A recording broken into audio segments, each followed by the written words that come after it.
देवताओं द्वारा भगवान शिव की स्तुति, भगवान शिव का देवता आदि के अंगों के ठीक होने और दक्ष की जीवित होने का वरदान देना, श्री हरि आदि के साथ यज्ञ मंडप में पधार कर शिव का दक्ष को जीवित करना तथा दक्ष और विष्णु आदि के द्वारा उनकी स्तुति। देवताओं ने भगवान शिव जी की अत्यंत विनय के साथ स्तुति करते हुए अंत में कहा, आप पर उत्कृष्ट परमेश्वर प्रातपर तथा प्रातपर हैं, आप सर्वव्यापी विश्वमूर्ति महेश्वर को नमस्कार है। आप विष्णु कलतर, विष्णु क्षेत्र, भानु, भैरव, शरणागत वत्सल, त्र्यंबक तथा हिरणशील हैं, आप मृत्युंजय हैं। शोक भी आपका ही रूप है, आप त्रिगुण एवं गुणात्मा है।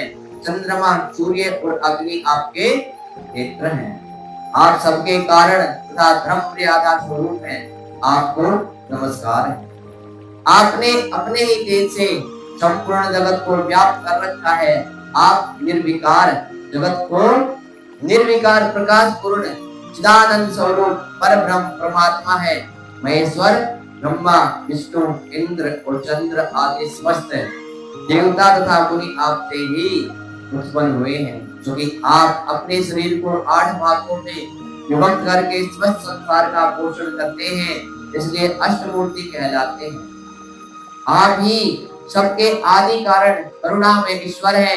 आपके भय से यह वायु चलती है, आपके भय से अग्नि जलाने का काम करती है, आपके भय से सूर्य तपता है और आपके ही भय से मृत्यु सब ओर दौड़ती फिरती है। दया सिंधु भयशान परमेश्वर प्रसन्न होइए, हम नष्ट और अचेत हो रहे।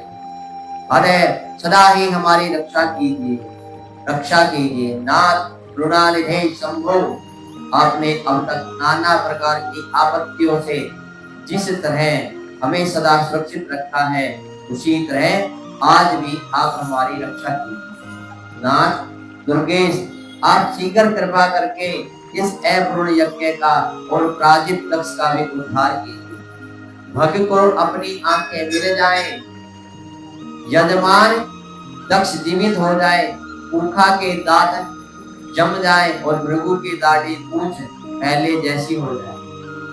शंकर आयुधों और पत्थरों की वर्षा से जिनके अंग भंग हो गए हैं, उन देवता आदि पर आप सर्वथा अनुग्रह करें। हे नाथ, यज्ञ कर्म पूर्ण होने पर जो कुछ शेष रहे वह सब आपका पूरा पूरा भाग हो, उसमें और कोई हस्तक्षेप न करे। रुद्रदेव, आपके भाग से ही यज्ञ पूर्ण हो, अन्यथा नहीं। ऐसा कहकर मुझ ब्रह्मा के साथ सभी देवता अपराध क्षमा कराने के लिए उद्यत और हाथ जोड़कर भूमि पर दंड के समान बढ़ गए। ब्रह्मा जी कहते हैं, नारद, मुझ ब्रह्मा लोकपाल प्रजापति तथा मुनियों सहित श्रीपति विष्णु के अनन्य विनय करने पर परमेश्वर शिव प्रसन्न हो गए। देवताओं को आश्वासन दे हंसकर उन पर परम अनुग्रह करते हुए करुणा निधान परमेश्वर शिव ने कहा। श्री महादेव जी बोले, सुरश्रेष्ठ ब्रह्मा और विष्णुदेव, आप दोनों सावधान होकर मेरी बात सुने। मैं सच्ची बात कहता हूँ, आप दोनों की सभी बातों को मैंने सदा माना है। दक्ष के यज्ञ का यह विध्वंस मैंने नहीं किया है। दक्ष स्वयं ही दूसरों से द्वेष करते हैं। दूसरों के प्रति जैसा बर्ताव किया जाएगा वह अपने लिए ही फलित होगा। हम जैसा करेंगे दूसरों के लिए, वैसा ही उल्टा हमारे लिए होगा। अतः ऐसा कर्म कभी नहीं करना चाहिए जो दूसरों को कष्ट देने वाला हो। दक्ष का मस्तक जल गया है, इसलिए इनके सिर के स्थान में बकरे का सिर जोड़ दिया जाएगा। बकरे का सिर क्यों जोड़ा जा रहा है? क्योंकि नंदी ने दक्ष को श्राप दिया था कि तुम्हारे सिर बकरे जैसा हो जाए। भक्त देवता मित्र की आंख से अपने यज्ञ भाग को देखे। ऊखा नामक देवता जिनके दांत टूट गए हैं, यजमान के दांतों से भली भांति पीछे गए यज्ञानंद का भक्षण। यह मैंने सच्ची बात बताई। मेरा विरोध करने वाले भृगु की दाढ़ी के स्थान में बकरे की दाढ़ी लगा दी जाए।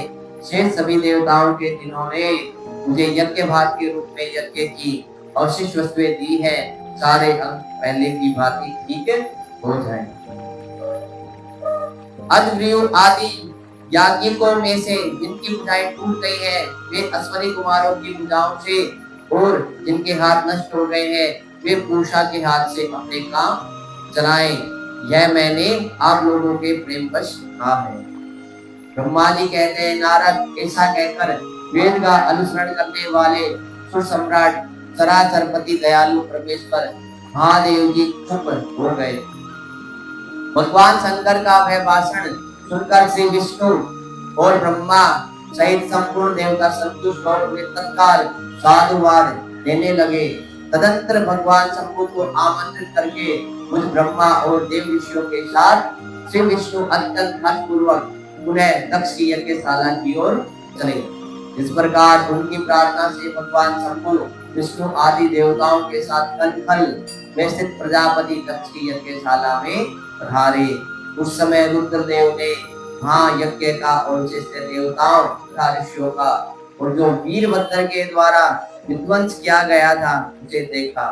स्वाहा स्वधा पूखा तुष्टि दृष्टि सरस्वती अन्य समस्त ऋषि पितृ अग्नि तथा अन्याय ने बहुत से यक्ष गंत्र और राक्षस वहां पड़े थे।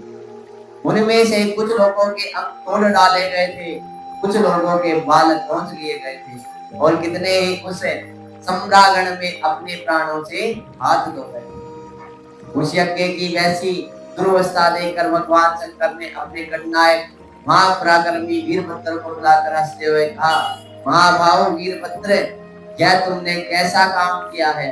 तात, तुमने थोड़ी ही देर में देवता तथा ऋषि आदि का बड़ा भारी दंड दे दिया है। बस जिसने ऐसा द्रोहपूर्ण कार्य किया है, इस विलक्षण यज्ञ का आयोजन किया और जिसे ऐसा फल मिला है, उस दक्ष को तुम सीकर यहाँ ले आओ। भगवान शंकर के ऐसा कहने पर वीरभद्र ने बड़ी उतावली के साथ दक्ष का धड़ लाकर उनके सामने डाल दिया। दक्ष के उस छव को सिर से रहित देख लोक कल्याणकारी भगवान शंकर ने आगे खड़े हुए वीरभद्र से हंसकर पूछा, दक्ष का सिर कहाँ है? तब प्रभावशाली वीरभद्र ने कहा, प्रभु शंकर, मैंने तो उसी समय दक्ष के सिर को आग में होम कर दिया था। वीरभद्र की यह बात सुनकर भगवान शंकर ने देवताओं को प्रसन्नता पूर्वक वैसा ही आज्ञा दी जो पहले दे रखी थी। भगवान भव ने कुछ समय जो कुछ कहा उसकी मेरे द्वारा पूर्ति कराकर श्री आदि सब देवताओं ने भृगु आदि सबको शीघ्र ही ठीक कर दिया। तदंतर शंभु के आदेश से प्रजापति के धड़ के साथ यज्ञ पशु बकरे का सिर जोड़ दिया गया। उस सिर के जोड़े जाते ही शंभु की शुभ दृष्टि पड़ने से प्रजापति के शरीर में प्राण आ गए।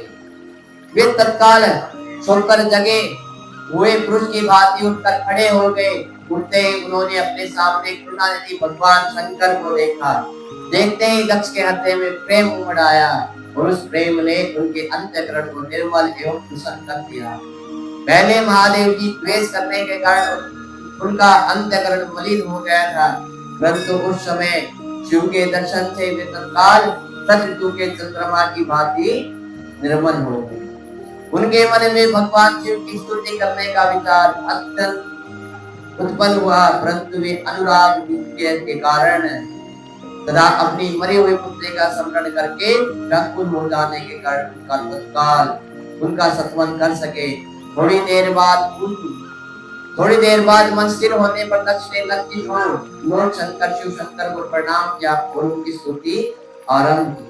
उन्होंने भगवान शंकर की महिमा गाते हुए बारंबार उन्हें प्रणाम किया।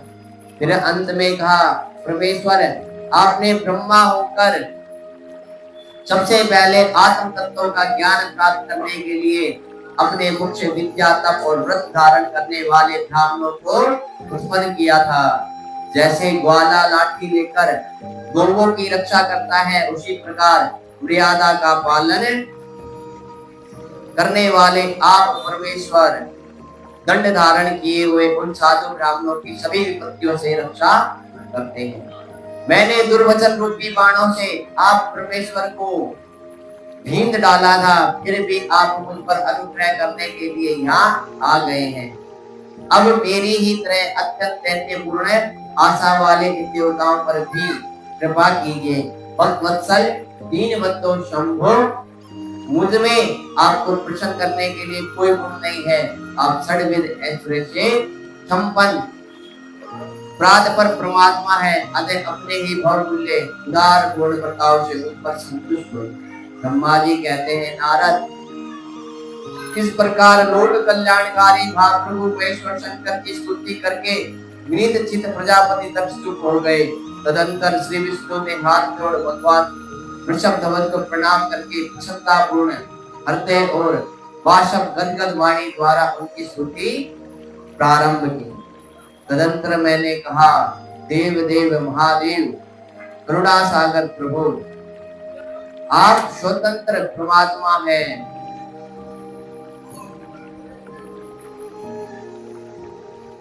अद्वितीय एवं अविनाशी परमेश्वर हैं। देव ईश्वर, आपने मेरे पुत्र पर अनुग्रह किया। अपने अपमान की ओर कुछ भी ध्यान न देकर दक्ष के यज्ञ का उद्धार कीजिए। देवेश्वर, आप प्रसन्न होइए, समस्त शापों को दूर कीजिए।